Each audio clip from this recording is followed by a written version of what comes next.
What we're hearing is that, and I think this is the headline Tebas spoke this morning, you were part of the press conference. There seems to be in Spain, and obviously Spain is one of the countries that got hit hardest, certainly along with Italy and England.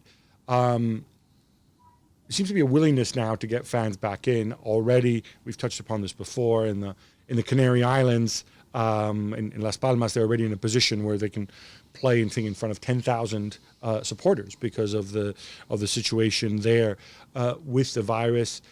Am I right in thinking today he said that he wants to bring back a portion of fans even before the end of the season? Yeah, what he said was that he's open to the idea that, of course, this is something that has to be run through the health authorities. And as you rightly point out, this is an issue that we hadn't even thought about, insofar as everybody had just assumed, right, this season gets finished without fans, and next season we start to talk about it, and maybe next season we'll get 30% in the stadiums, and it builds from there. This was provoked by Las Palmas saying, well, hang on, we're in a phase of the de-escalation of lockdown now. That means, in theory, at least, big events can go ahead. So we're going to ask for it. And because we can ask for it of the local authorities, we can do it effectively without going through La Liga and without going through the central state, without going through the Consejo Superior de Deportes or the Ministry of Health at national level. Then that provoked a reaction from the CSD that said, hang on, it's going to be all or everyone or no one. We can't have the unfair scenario in which some teams can have fans and others can't. But Tebas himself said, well, actually, no. I don't see why we can't have some fans in if that's possible.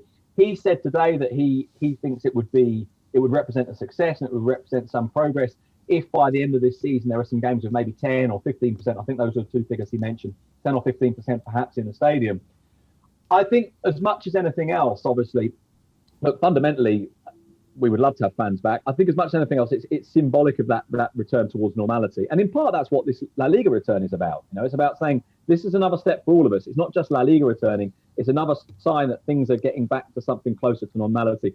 I think, given what he said, given that things have moved very quickly in the last 2 or 3 weeks and things that we thought weren't plausible not so long ago now are, I would now be surprised if we didn't get at least some games with some fans in. I think the numbers will be very, very reduced, but I think we probably will see some now before the end of the season. There will be no fans this weekend, but we will all be in front of the television and we'll probably be able to see Eden Hazard being back for Real Madrid, Luis Suarez being back for Barcelona. Leo Messi seems to have trained normally now today and should be able to play at Mallorca. It will feel strange as well to see those guys back when we thought we would never see them again this season. I'll tell you what, I'll go a step further, Jules, and say genuinely when he got injured earlier in the season, when we knew it was an injury for almost the entire season, I thought I wouldn't see Luis Suarez play for Barcelona again. Given that at that stage they were talking about, replacements in the summer, that Luis was of a certain age, that he'd had these knee problems. And I thought, not probably, but I did think there's a chance that this is the end. He's back and he's fit and he's ready to play this season, which of course we didn't anticipate. I mean, the season should have finished, 3 weeks ago now, I think it is. And then in the case of Hazard, I suppose it's different with Hazard because, we thought he probably would play again this season, but we didn't know exactly when, at what point he would come back, how fit he would be. And of course, off the back of a first season at Real Madrid, which has been quite disappointing. Now, he's had a couple of big injuries. He's not played a huge amount. He hasn't always looked fully fit. He said himself that when he first arrived, he was slightly overweight.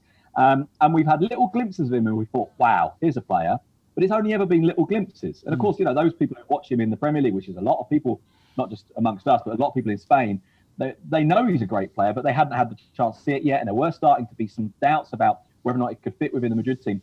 And now this is really exciting. Obviously, we don't know until we see this in games, but Madrid themselves as a club, and this may well be a kind of a deliberate message or a deliberate filtering of information.